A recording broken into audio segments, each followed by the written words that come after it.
बिहार चुनाव में कांग्रेस अपनी और तेजस्वी की दुर्गति करा करके अब यूपी में अखिलेश यादव की दुर्गति कराने की तैयारी में जुट गई है। बिहार में 61 सीटों पर चुनाव मैदान में उतरी कांग्रेस 10% स्ट्राइक के रेट के साथ 6 सीटें जीत सकी। कांग्रेस की यह दुर्गति यूपी में सपा के लिए परेशानी का सबब बन गई है।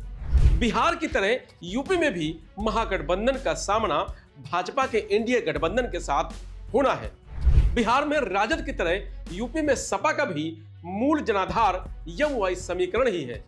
बिहार की तरह यूपी में भी कांग्रेस का खुद का अपना कोई खास वोट बैंक नहीं है।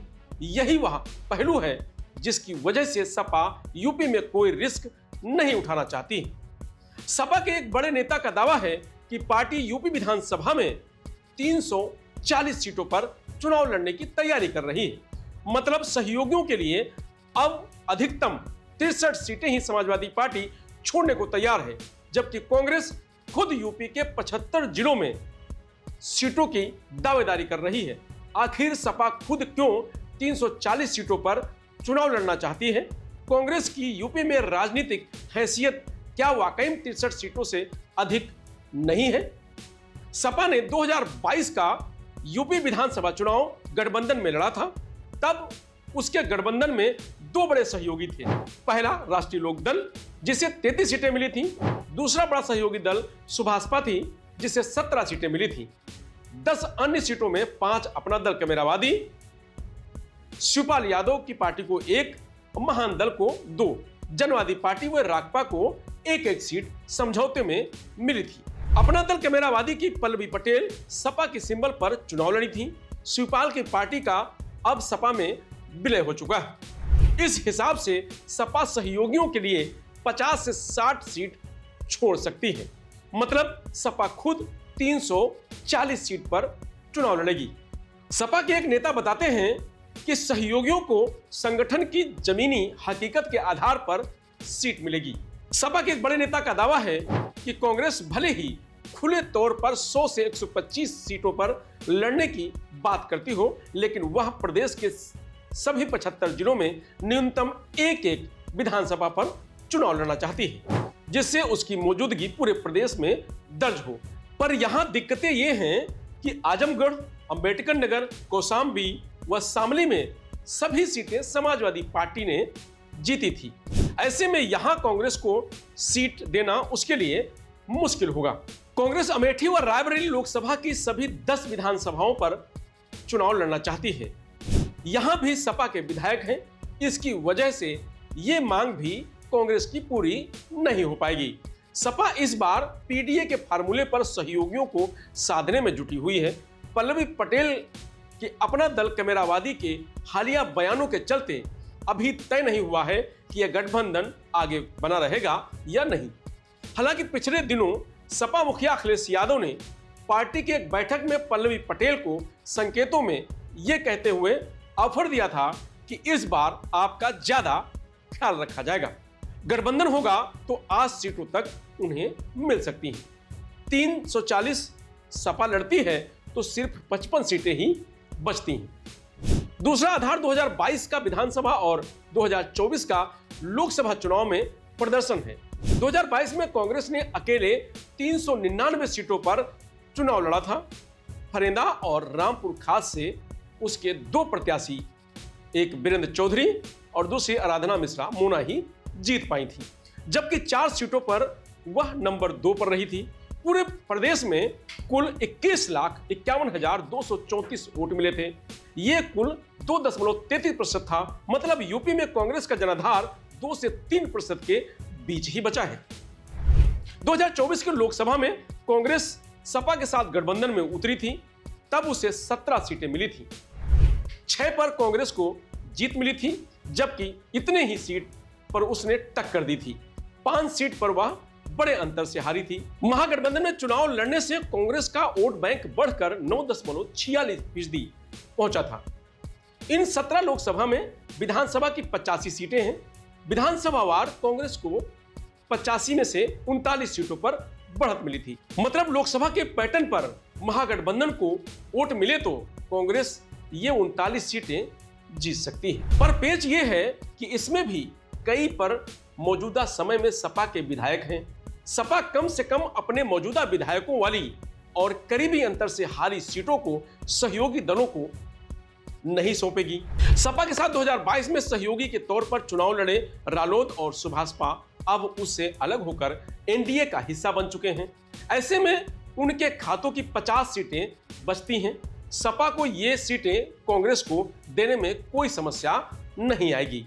कांग्रेस के नेताओं का तर्क है कि 2017 में सपा के साथ गठबंधन में उसके हिस्से में 100 सीटें आई थी। हालांकि उसने 114 सीटों पर चुनाव लड़ा था। कुछ सीटों पर बिहार की तरह फ्रेंडली मुकाबला भी हुआ था। रिजल्ट भी बिहार की तरह तब आया था। भाजपा नीति एनडीए महागठबंधन को तब 325 सीटें मिली थी, जबकि सपा की अगुवाई वाले महागठबंधन में शामिल कांग्रेस 114 सीटों पर लड़ी थी। उसे 7 सीटों पर और 311 सीटों पर लड़ी सपा को 47 सीटों पर जीत मिली थी। तब कांग्रेस 44 सीटों पर नंबर 2 पर रही थी। उसे कुल 54,16,540 वोट मिले थे। मतलब तब भी उसकी ताकत 51 सीटों पर ही मजबूत थी। इसी आधार पर सपा विधानसभा 2027 में कांग्रेस को 50 से अधिक सीटें देने को तैयार नहीं है। सपा से जुड़े एक बड़े नेता कहते हैं कि बिहार में जिस तरीके से महागठबंधन में शामिल कांग्रेस का प्रदर्शन सबसे खराब रहा है, उससे भी उनका दावा कमजोर हुआ है। बिहार में महागठबंधन यमुनाई समीकरण के भरोसे रहा। पिछड़े के तौर पर वीआईपी के मुकेश साहनी के बहाने निषाद वोट बैंक को जोड़ा था। बिहार में निषाद वोट बैंक लगभग 2.61% के लगभग है। बिहार में मुस्लिम 17 तो यादव 14% है। मतलब महागठबंधन का कोर वोट बैंक 33% के लगभग था। पोल्समैन और लोकनीति का सर्वे बताता है कि इस बार महागठबंधन को 74% यादव और 69% मुसलमानों का समर्थन मिला है। 2020 की तुलना में इसमें गिरावट साफ नजर आई है। तब 84% यादव और 76% मुस्लिम का समर्थन मिला था। मतलब साफ है कि सीमांचल में ओवैसी के चलते मुस्लिम वोटर महागठबंधन से दूर गए। इसी तरह इस बार 28 यादव विधायकों में महागठबंधन से 12 ही जीत पाए हैं। 15 एनडीए और एक बसपा से यादव विधायक बना है। यादव वोटर्स का झुकाव पार्टी की बजाय अपनी जाति के प्रत्याशियों की तरफ दिखा है। राजद 25 सीटें और कांग्रेस 6 सीटें ही जीत पाई है। राजद ने 143 सीटों पर चुनाव लड़ा था, जबकि कांग्रेस को महागठबंधन में 61 सीटें मिली थी। अन्य सीटें दूसरे सहयोगियों को मिली थी। 11 सीटों पर फ्रेंडली मुकाबला भी हुआ था। बिहार में महागठबंधन को 37% तो एनडीए को 47% वोट बैंक मिले थे। दोनों में 10% का गैप रहा है। कांग्रेस की कमजोरी और मजबूत वोट बैंक न होने का खामियाजा महागठबंधन को मिला।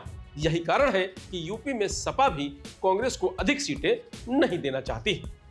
यूपी में महागठबंधन के लिए 2024 का लोकसभा चुनाव पीडीए की पहली परीक्षा थी। इसमें वह अच्छे नंबर से पास रही। विधानसभा उपचुनाव में महागठबंधन का यह पीडीए नारा नहीं चला। 9 सीटों पर सपा सिर्फ 2 सीटें ही जीत पाई।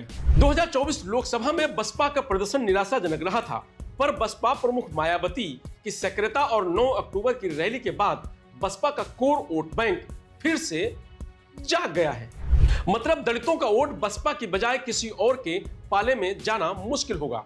दूसरा, बिहार की तरह ओवैसी की एआईएमआईएम ने यूपी में दम दिखाया तो मुस्लिमों के भी बिखरने का डर है।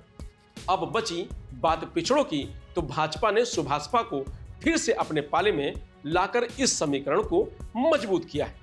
निषाद पार्टी और अपना दल पहले से भाजपा के साथ है। ऐसे में यहां भी महागठबंधन की दाल बहुत अधिक नहीं गलने की उम्मीद है। हालांकि कांग्रेस पिछड़ों को एकजुट करने के लिए गांव-गांव में चौपाल लगाकर संविधान पर चर्चा का कार्यक्रम करने का 26 नवंबर से अभियान शुरू करने जा रही है। पिछड़ों को वह कितना साध पाएगी, ये विधानसभा से पहले पंचायत और एमएलसी की 11 सीटों के परिणाम से स्पष्ट हो जाएगा। फिलहाल इस खबर में इतना ही। आप देखते रहिए लोकमत हिंदी। नमस्कार।